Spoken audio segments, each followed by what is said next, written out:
Hare Krishna. Welcome back to our study of the Yoga Sutras. Today we'll resume our discussion of the book by discussing Sutra number 12. Very quickly, let's see what we have studied so far. We began with the key verse, Yoga Chittavitti Nirodha. And in Sutras number 3 and 4, we saw what happens if that Nirodha, if the mental fluctuations are indeed controlled, and what happens if we do not. And then in the next section, we saw a whole list of chitta vrittis. Now, Patanjali, continuing the theme, the third word, yoga, what exactly is the practice that I need to do to overcome the chitta vrittis? So that theme is going to be elaborated in this particular section. So let us see the specific sutra of the day. This is how it goes. Abhyasa vairagyabhyam tan nirodha. Right? Let's see what those words are. Abhyasa.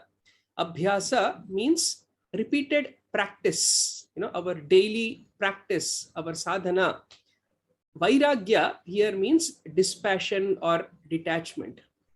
Interesting, the two words may seem a little contrary, but there is a lot of importance and relevance that today's sutra is going to give for every aspiring seeker.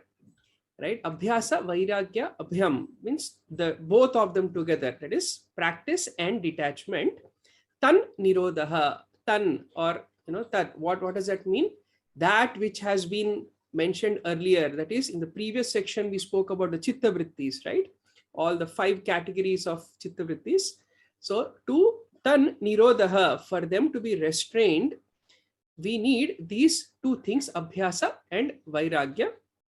So let's see the translation, right? So as you know, the ones in the bracket are to add more continuity of thought. We have added those. So basically the vrittis can be restrained through repeated practice and dispassion, right? So let's see the recitation of the sutra. Abhyasa vairagyabhyam tan nirodha. Right? So this is a very important sutra. And this sutra, though it talks about practice, Patanjali doesn't immediately talk about the details of the specifics of the practice in this chapter. In fact, this first chapter, which is called as Samadhi Pada, is actually for more advanced practitioners. Because when Patanjali begins his book on Ashtanga Yoga or Yoga Science, he is basically in the beginning, he's addressing the already established practitioners who have already been, performing their sadhana, performing their practice for a really long time. They know exactly what to do, but there may be some, some final challenges that they may have. So he's going to give them a roadmap as to how to overcome those challenges. So therefore, in this specific chapter, he doesn't go into the specifics of what the nature of this practice is. However, in this next chapter, which is itself called Sadhana Pada, the entire chapter is for a budding practitioner, a new seeker. What exactly are the specifics of their practice? Even those fundamental levels is going to talk about that in the next chapter. So therefore, in this at this stage of the book, he presumes that the practitioner already knows that what to do, what is a practice that they need to have. However, he is giving us a very important aspect of balancing one's practice with dispassion. Now, this sutra has its relevance in another very sacred book of yoga, which is the Bhagavad Gita itself. In the battlefield of Kurukshetra, when Arjuna was in a state of dilemma, when his chitta vrittis were overwhelming him, he took shelter of his friend, Lord Krishna, and accepted him as his guru.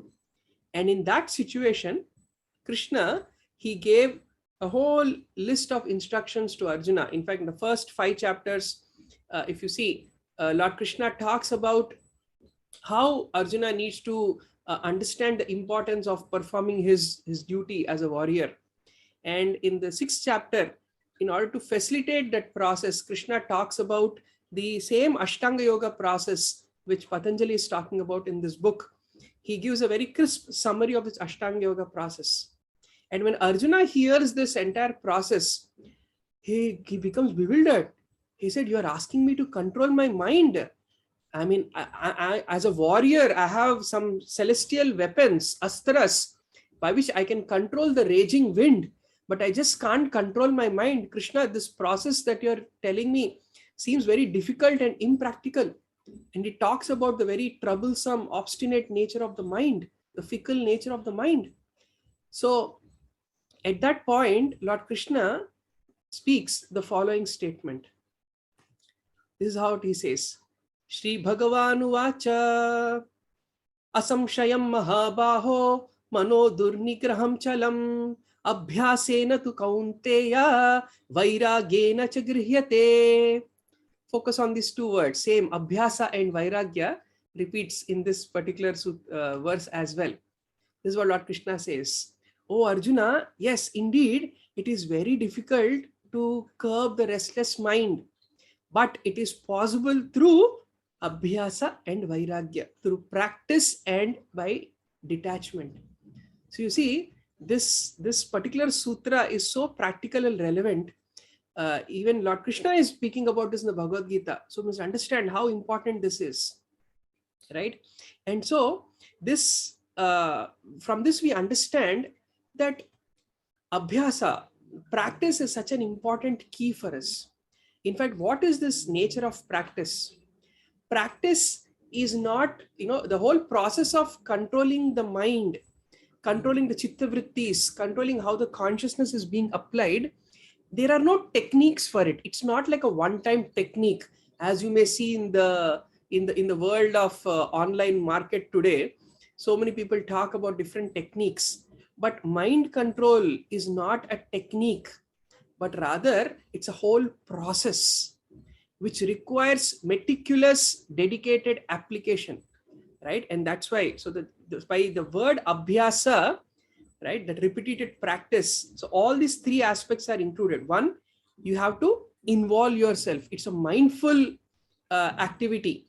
Second, it is a repetitive activity. It's a whole process. You don't master it in one day by using some shortcuts, using some techniques.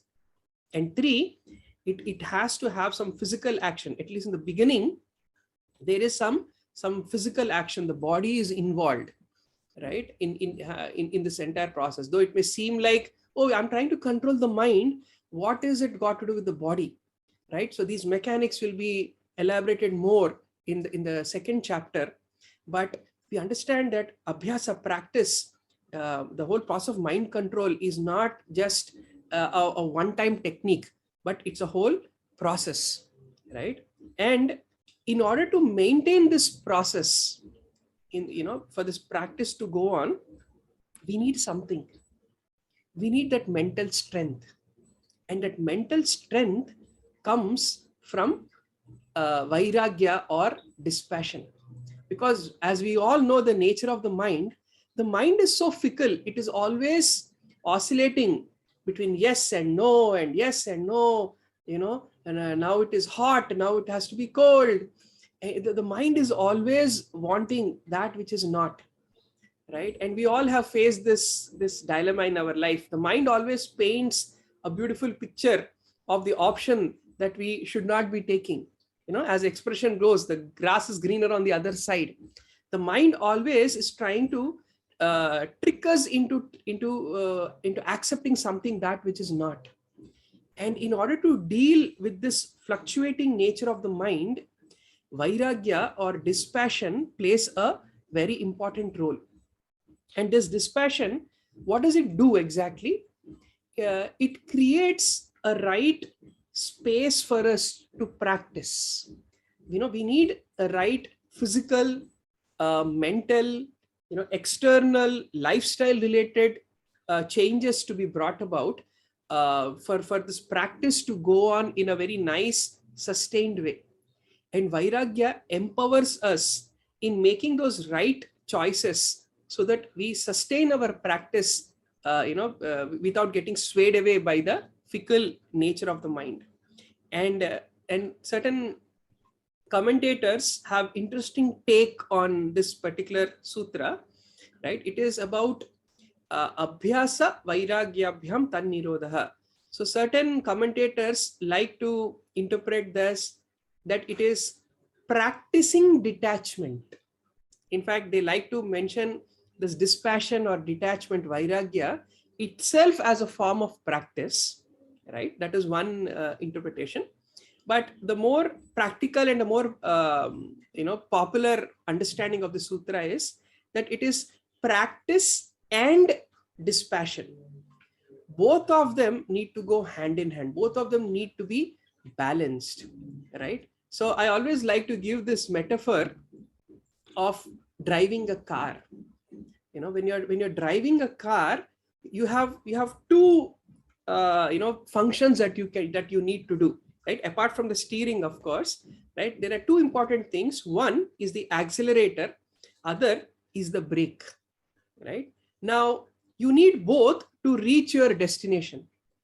If you only press the accelerator, very soon you are going to have an accident. Or if you only keep holding on to the brake, you will be safe, but you'll never move ahead, right? So in order to reach your destination, you need to balance the application of accelerator and brake. Likewise, Abhyasa and Vairagya, practice and dispassion, they play that same role in the life of a seeker, right? Now, if you focus too much on dispassion, just saying no to everything in life, thinking that, anytime I interact with anything, I'm going to get affected by it. So let me just stop interacting with the world itself, right? So if there's too much of dispassion or a very unhealthy quantity of dispassion, then you will become lazy. And if there is too much of practice alone, practice, then you will become crazy. So we don't want to be either lazy or crazy. So that fine balance is what Patanjali is inspiring us to take up to in our life. That one, we need some kind of a mindful, repetitive practice, but to empower that practice, to make sure that the practice will help us reach our right goal, sometimes we have to learn to withdraw. And that is what dispassion means, right? And it's a very practical sutra if you look at it from any walk of your life, not just with respect to our own spiritual practices. But if you want to achieve success in any walk of your life, you need a healthy balance of practice and dispassion. Because in the course of your practice, there will many times be failures, right? And when those failures come, our mind will overwhelm us so much and say, look, you are good for nothing. What's the point of doing all this? What's the point of studying all this? Anyway, you're not understanding. What's the point of doing all the spiritual practice? Anyway, you're not successful at it, right? When the mind goes into that state of negative talk, that is the time to apply the dispassion. You need to be detached from failures, right? Don't let failures overwhelm you. This is the right understanding of what this balancing practice and detachment means. Become detached from your failures and maintain your steady focus towards the goal that you need to achieve. And this is the key instruction that Patanjali gives when he is giving us the technique as to how to overcome this very difficult aspect of chitta vrittis, right? Of course, the details of what the nature of this abhyasa or practice has to be, and what is a deeper meaning of this word vairagya or dispassion is going to be the theme of our upcoming sutras. So I hope you will continue your journey of Yoga Sutras with us, and looking forward to meeting you all once again in our future sessions. Thank you so much. Hare Krishna.